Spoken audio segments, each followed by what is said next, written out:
40 days for today's 40 for today's video. Okay ba, nasanay na ako sa ganitong intro iMix CE18 na power amplifier. Okay, violet panel. Violet ba yun o lavender? Nagiba yung kulay dito sa may dito against dito sa may camera ko iMix CE18 power amplifier. Okay, shoutout sa may-ari nito na pinagkatiwalaan tayo na gawin yung unit nila. Okay, maraming salamat. Shoutout. Ngayon, eto, kaya dinala rito sa atin, siyempre may issue na dapat natin ayusin. Okay, ang kwento ni Bossing, sumabog yung capacitor. Okay. And then nagpalit sila ng capacitor kasi yung dating capacitor daw niya is parang lumobo daw. Kasi malsa ng pitan. Ngayon nagpalit sila. Mali ito siya Kung mapapansin nyo, mababa na yung pinalit, di ba? Ito yung heatsink ng diode. Dapat halos pantay lang dito yung dating stock niya Yung stock na capacitor nito ay 63 volts by 22,000 microfarad. Okay, 22,000 na 63 volts ang kanya, yung stock niya. Pero matangkad yun. Compare mo dito. Ngayon, pinalitan nila 63 din naman, although 63 din naman ang pinalit. Ayun 63 din Yan, 63 volts by 22,000 microfarad din. Pero bansot siya, mababa Akala mo sinlaki ng capacitor ng mga 502. Ayan, ganyan yung datingan niya. Maniniwala ba kayo na 22,000 or 63 volts na 23 yung laman nito? 'Di ba? Para sa akin, hindi talaga. Hindi umabot ng kwanto. Substandard to. Ngayon, nung pinalitan nila, itong nangyari. Sumabog pa rin. Sumabog dito. And then, yung iba, lumubo na. Okay? Lumubo na. Ito yung mission natin 40 days for today's video. Na papalitan natin or sana walang tinamaan dito. Sana walang tinamaan sa may amplifier stage niya. Sa may dalawang board dito, sana walang tinamaan nung pumutok ito. Although sabi ni Bossing, pagputok daw is binunot daw nila agad. Sana walang tinamaan. Pero focus muna tayo dito. Ngayon, naganap ako dun sa may Quiapo, wala akong makitang 22,000. Ang meron dun is 15,000 na 80 ba yun o 100? Tingnan lang, double check ko. 100 pala. Ngayon, ang ipapalit natin dito ay mas mataas na value ng voltahe. Hindi baling tumaas, wag kang bumaba ngayon dahil substandard na ngayon. Baka siguro mga 63, baka 50 volts lang ito. Di ba? Alam nyo naman yung capacitor ngayon Ako ngayon, kapag may nirepair ako na unit, tapos yung capacitor niya is lumobo, tapos ang nakalagay dyan is 63 volts, ang ginagawa ko 80 volts. Tapos kung 80 volts man yung stock nga, ginagawa ko 100 volts yung pinapapalit ko ngayon dahil substandard na yung mga capacitor ngayon. Nachi na nga, ninachi pa. Okay, ito yung tanggalin natin, tapos palitan natin ng capacitor to. Tanggalin muna natin itong power supply niya. Okay, bali ito, voice over tayo. Tapos itutok natin yung camera sa ginagawa natin para hindi tayo mapagsabihan na minamagic natin. Kasi sabi ng mga basher natin is minamagic natin yung gawa. Ganyan, tinutok ko na yung camera. Kaso hindi makikita yung mukha natin. Ayan, tinatanggal natin yung power supply niya. Okay, ayan, binalik natin sa normal viewing na siya. And then kung makikita nyo, ayan nakangiwi na yung capacitor. And then bansot talaga siya. 63 volts by 22,000 microfarad ko Ayan ang layo niya sa may heatsink ko. Parang sinlaki lang ng capacitor ng 502. Okay, ngayon babaklasin natin yan kasi medyo mahirap pa naman baklasin yan dahil naka double sided, tapos siyempre kargado sa tingga yan. Medyo mahirap siya tanggalin. Kahit na isangson mo yan, hindi kayang sangsonin lahat yan. Ang pinaka-the-best way dyan is kakargahan mo muna na tingga, tapos silahin mo ng paunti-unti. Huwag naman persa kasi baka may matuklap yung cladding ng board. Ako ginagawa ko dyan, ginakargahan ko na tingga, saka binababad yung panghinang para lumambot. Mahila ko siya paunti-unti. Okay? Yan lang diskarte ko. Kung mapapansin nyo, may lumiyab May lumiyab na linya. Oh. Parang naian ng daga o ano man ito. Tapos ba't siya lumiyab?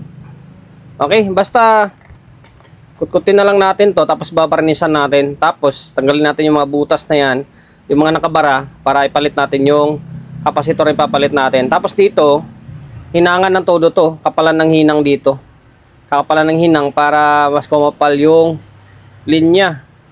Okay, tapos barnisan ko Okay, tanggalin naman natin yung mga nakabara sa may butas ng pagkakabitan natin ng kapasitor. Ayan. Yung stock siguro niyan parang 4 na pin o 4 na paa kasi ang dami niyang butas. Okay, yan yung kapasitor. Papalit natin. 100 volts by 15,000 microfarad yan. Kinuha ko muna dun sa may isang supply. Ito, pairam muna ng kapasitor mo Makikita nyo, di ba? Ang layo, halos kalahati yung tangkad niya against dun sa may pinagtanggalan natin. Ayan, yung nangingitim kanina or may parang lumiyab, binarnis natin yun. Tapos kinargahan natin ng tingga yung linya niya para kumapal. Okay, yung sign pala na may guhit dyan na puti, yan yung negative side. Huwag kayong magkabaliktad Delikado yan kapag magkabaliktad kayo tapos hindi kayo nakabulb. Sigurado, putok yan. Kaya diskarte dyan, sundan nyo yung puti niyan. May guhit na puti. Yan rin yung side ng kapasitor na may guhit din na puti. Yan, ibig sabihin nasa negative side yan. Okay, sabay karga ng tingga. Sundan nyo lang yung mga pattern na yan para hindi kayo magkamali. Okay, ganyan lang, sundan nyo lang. Bali, eto na. Ito na magiging labasan nyo. Ngayon, matangkad siya. 100 volts by 15,000. Ayan Ang layo ng diferensya nila kanina. Ito, lagpas pa side sync Okay. 2, 4, 6, 8, 10, 12. Yan, 12 piraso. Kaya naging 12 piraso to dahil naka-series parallel to. Kahit 63 naman kaya Basta urig or magandang klase. Gagawin natin dito ay titesting muna natin kung ano mga voltahe na pumapasok niya o bakit lumubo siya. So ngayon guys, bali eto na. Kinabit ko na yung supply. Okay, tingnan natin. Yan binalik ko na yung supply Dito lang sa may mataas and then mababa ng voltahe niya. Sa may ano bang voltahe yan? Parang hindi ko makita, nasa ilalim. Basta dito sa supply lang muna sa may main Okay. Ayan, gamit tayo ng bulb para sigurado. Tapos sukat tayo. Kailangan hindi tumaas yung voltahe sa may kapasitor na nakasalang. Kasi kapag tumaas yung voltahe, puputok yan dito. Ngayon, 55 lang siya. 55. 55 siya. Kailangan dito, 55 din. Napasok naman yung 63. Kasi 63 yung kapasitor, 55 yung dito. Di, pasok sana Ngayon, kapag siniris mo yan, kapag sa high rail na, ito, low rail to low rail. Tapos kapag naka-high rail na siya, ganyan maging voltahe niya. Nasa 110, 105, 110 na siya. Okay, kapag ganyan. Tapos sa positive, kailangan 55 din to. Ayan, 55. Tapos dito 55. Tapos kapag i-series natin, ito magiging labasan ng high rail niya. 110, dapat 110 yan. Okay, napasok. Yung kapasitor naman natin, magiging 200 na yung labas niyan. Hindi baling sobra, wag ka lang kumulang. Okay na. Okay na tong kapasitor. Balik natin. Kaso i-discharge muna natin bago ibalik kasi mahirap na minsan sumasayad niya sa may bakal sa casing mo putok. Okay. Yung pala kanina, yung parang may bumigay na linya, hininangan natin yun para masolid siya. Tapos pinusa natin ng varnish. Naibalik ko na yung power supply. Tapos dinikitan ko siya ng sealant. Yung pandikit ko dito na pang speaker. Yan, puti na yan. Kaya hindi siya gumalaw mamaya kapag dikit na siya. Okay? Yung kulay itim, dati na yan. Ganyan ang kalabasan nyo. Ganda nyo. Tangkad niya. Di ba? Okay? 100 volts by 15,000 microfarad na yan. Ngayon, binalik ko na yung mga linya. Ayan, nakabalik na to. Lahat, basta na lahat nakabalik na. Tapos nilagyan ko na rin ng speaker. And then audio input. Kung sakaling wala siyang problema, di okay, di ba? Kung may problema pa, di troubleshoot tayo. Okay, ngayon, 220 na yan, no? Ano, 220 na. Nagsukat naman tayo kanina. Normal naman yung voltahe sa mga kapasitor eh. Okay? Bahala ka dyan. Clip. Ayan, bumaba. Bumaba na. Natin baka umiinit to. kasi yung kapasitor, bago puputok yan or bago sumabog, iinit mo na yan. Iinit mo na ng todo, saka aalsa yung puwitan niya. Kakapain natin baka may umiinit yan eh. Di ba? Para sigurado eh, mahirap na. Ilang beses na rin ako nasa sabugan ng kapasitor. Na minsan nagpapatugtog eh, bigla na lang natin kung gaano kainit siya. 36 lang, 37, normal lang yan. Lobat na yung battery ng kuha natin. Okay? Normal na siya, oh. Make sure, may nakalagay na audio input para mas mabilis yung video natin. Ayan. May audio na yan, ha. Naka 220 tayo, ha. Walang laman yung bulb natin, oh. Walang laman. Walang laman. Dami kong bulb dito, eh. 3. Meron isa. Okay.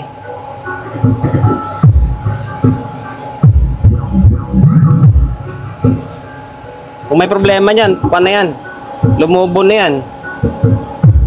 Okay, sure ball na yan. Gumanda pa. Nagiging 100 volts. Sulit na sulit to, sir. Okay, hanggang dito na lang. Working na eh.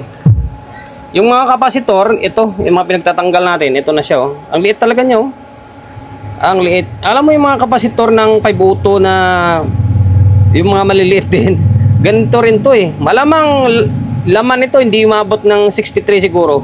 Baka mga 50 lang laman nito. Mamaya, tingnan natin, try natin lagariin to kung ano yung laman ng ganitong klaseng kapasitor. Okay? Sa ngayon, okay na. Sana nakapagbigay ideya tayo sa mga kapwa natin.